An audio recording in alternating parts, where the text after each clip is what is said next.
Hi friends, నేను మీ walking politician. ప్రతి ఒక్కరూ ఆరోగ్యంగా ఉంటే సంతోషించే వాళ్ళలో నేనే మొదటి వ్యక్తిని కావాలని కోరుకుంటున్నాను. ప్రతి ఒక్కరూ ఎన్నో సమస్యలతో, అవసరాలతో, బాధలతో, కష్టాలతో, సవాళ్ళతో జీవించడం అనేది సర్వసాధారణ విషయం. అయితే ఇక్కడ నేను చెప్పేది ఏంటంటే, ఈ భూమి మీద నివసిస్తున్న ఏ జీవినైనా తీసుకోండి, రెండు రకాల జీవులు ఉంటారు. ఒకటి స్థిరంగా ఉండే జీవులు, ఇంకొకటి చలించే జీవులు.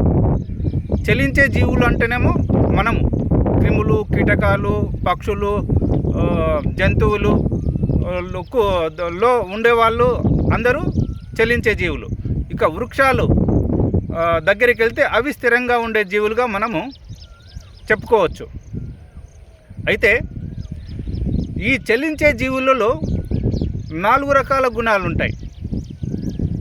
ఏంటివి అవి? తమో గుణము, రజోగుణము, సత్వగుణము, నిర్గుణము. అయితే 100కు 100 మంది తమో గుణంలో ఉండేవాళ్ళు మాత్రమే కనపడుతుంటారు.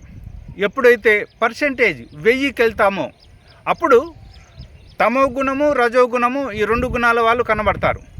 ఇక 1,00,000 మందిని తీసుకున్నప్పుడు తమో గుణము, రజోగుణము, సత్వగుణము, ఈ 3 కనబడతారు. అయితే కోట్ల మందిని తీసుకున్నప్పుడు మాత్రమే, అంటే పర్సెంటేజ్ కోట్లలో ఉన్నప్పుడు మాత్రమే 4వ గుణము కనబడుతుంటుంది. అది ఏంటి? నిర్గుణము. అంటే తమో గుణం వాళ్ళు చాలామంది ఉంటారు, రజోగుణం వాళ్ళు కొంతమంది ఉంటారు, సత్వగుణం వాళ్ళు చాలా అరుదుగా ఉంటారు. ఇక నిర్గుణము మనము లెక్క పెట్టవచ్చు, 2, 3, 4, 5 అని.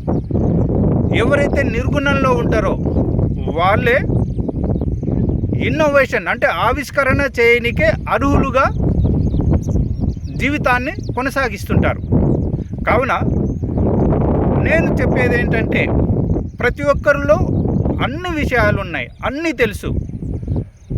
ఎప్పుడైతే మనము సమాజంలో ఉన్న ప్రజలందరూ ఒక కుటుంబము అనే ఆలోచనతో ముందుకు పోయినప్పుడు మానవ ధర్మం గుర్తొస్తుంది.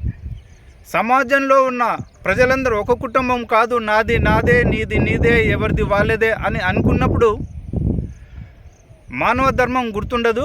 అప్పుడు మనము మృగధర్మంలో ఉన్నట్లుగా భావించాలి. కావున మనము మనుషులమైనప్పుడు మానవత్వము, మానవ విలువలు, మానవ సంబంధాలతో జీవించాలి.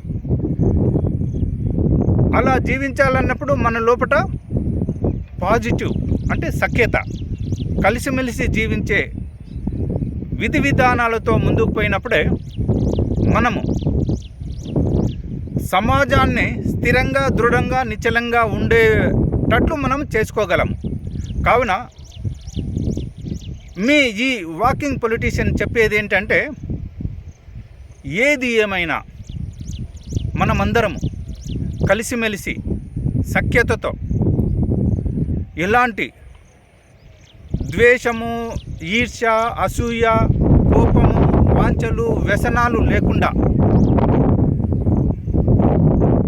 ప్రేమపూర్వకంగా, న్యాయబద్ధంగా, ధర్మబద్ధంగా, కరుణతో మనమందరం జీవించాలని చెప్తూ ముగిస్తున్నాను. ఈ వీడియో మీకు నచ్చినట్లయితే షేర్ చేయండి, లైక్ చేయండి, సబ్స్క్రైబ్ చేయని వాళ్ళు సబ్స్క్రైబ్ చేయండి.